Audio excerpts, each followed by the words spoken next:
Oke, baik. Selamat malam Bapak. Terima kasih untuk Selamat malam. Ya.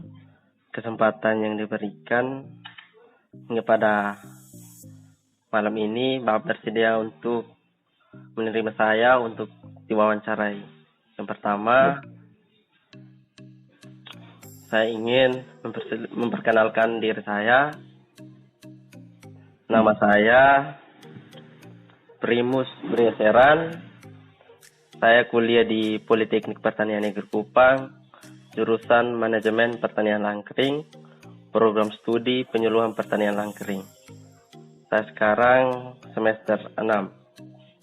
Ya. Nah, pada kesempatan ini kami diminta oleh dosen kami untuk mewawancarai seorang penyuluh, yang dimana ada beberapa pertanyaan yang akan kami ajukan kepada penyuluh yang nanti akan saya sampaikan. Untuk kesempatan berikutnya saya berikan untuk Bapak untuk menyampaikan atau memperkenalkan diri sebelum kita masuk pada sesi pertanyaan. Waktu dan kesempatan saya berikan. Baik, terima kasih atas kesempatan yang saya peroleh. Saya langsung saja.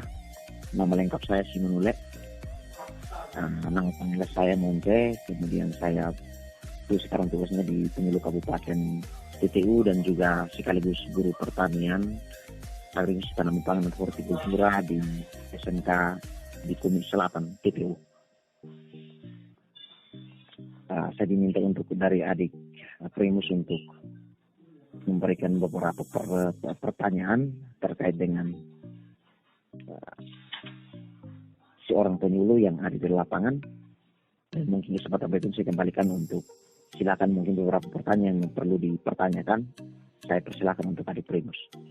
Oke, baik. Terima kasih Bapak sudah memperkenalkan diri. Nah, sesi berikutnya kita masuk pada pertanyaan. Yang pertama yang saya mau tanyakan kepada Bapak tentang bagaimana hal-hal apa saja yang perlu kita siapkan sebelum kita turun ke lapangan untuk melakukan penyuluhan. Baik, terima kasih atas kesempatannya. Jadi soal menyuluh ini kan soal kita menjadi cahaya dan juga penerang untuk para petani yang ada di masyarakat. Yang pertama yang perlu kita siapkan adalah materi. Materi itu pertama itu kita harus siapkan materi. Seorang penyuluh harus paham materi apa yang perlu diberikan. Contohnya soal teknis budidaya apa yang perlu diberikan itu harus paham. Dari proses persiapan lahan, kemudian alat dan bahan apa yang perlu dibutuhkan, itu perlu disampaikan oleh atau dipahami secara menyeluruh oleh seorang penyuluh. Katakan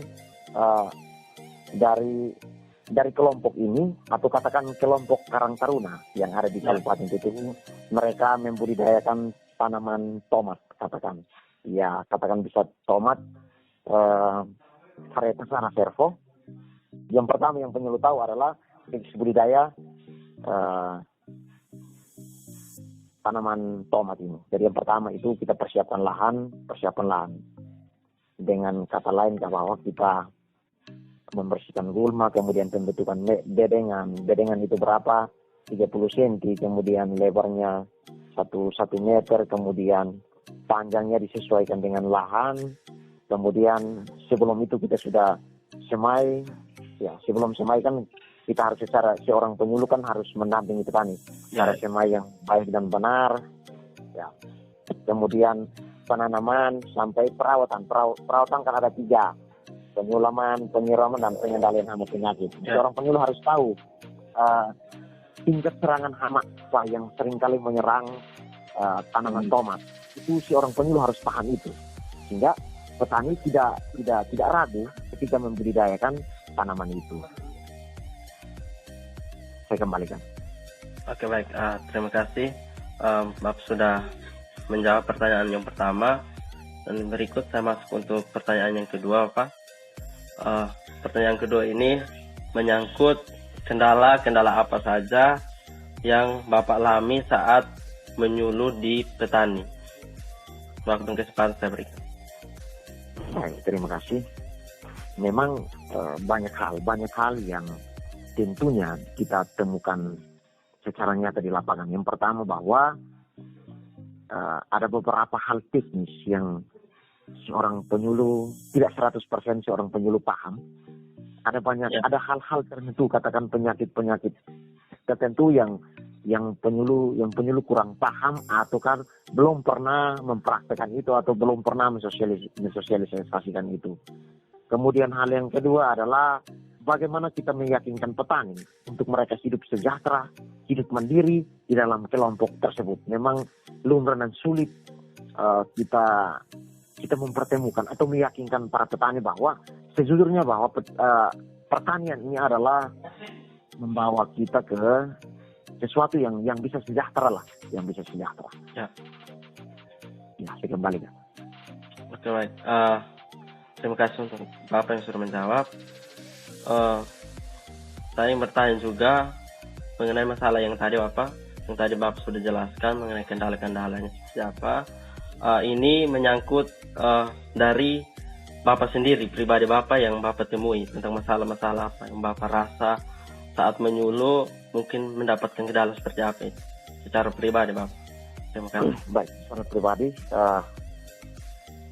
biasanya para petani, biasanya kita dari penyuluh kemudian turun petani, karena runtuhnya sebuah kelompok itu kan soal kepercayaan dari ketua kelompok. Ya. Ada kalanya ada anggota kelompok yang menyampaikan bahwa Bapak kami ini soal administrasi, terus kemudian soal keuangan tidak di manajemen dengan baik. Pada akhirnya ya kami bubar dari ini kelompok. Nah, yang membuat saya tidak ini bahwa kita sulit meyakinkan anggota, karena setiap anggota kan dengan gaya, dengan sikap tindakan yang berbeda pula. Ada yang bersikeras, ada yang bersikeras bahwa saya tidak berkelompok lagi. Karena kemarin soal pembagian uangnya tidak real, tidak sama. Ketua kelompok ambil sebiang, kami hanya dapat setengah saja. Nah, ini juga sulit bagi seorang penyuluh untuk kemudian meyakinkan bahwa kembali bergabung untuk ini, nanti kita aturnya secara baik. Nah, ini yang bagi saya bahwa ini yang sulit untuk kita pertemukan kembali mereka ketika mereka runtuh seperti itu. Saya kembalikan. Ya, oke, baik. Terima kasih. Saya sudah menjawab juga mengenai yang bagaimana untuk mempersatukan kembali sebuah kelompok yang terjadi dinamika yang tidak baik. Akhirnya terjadi perselisihan dalam kelompok. Nah, menurut Bapak, masalah-masalah seperti itu, rekomendasi untuk perbaikan atau sebelum terjadinya dinamika seperti itu, proses pencegahannya seperti apa, Bapak? Sarannya seperti apa? Baik. Nah, sesuai pengalaman Ya. saya.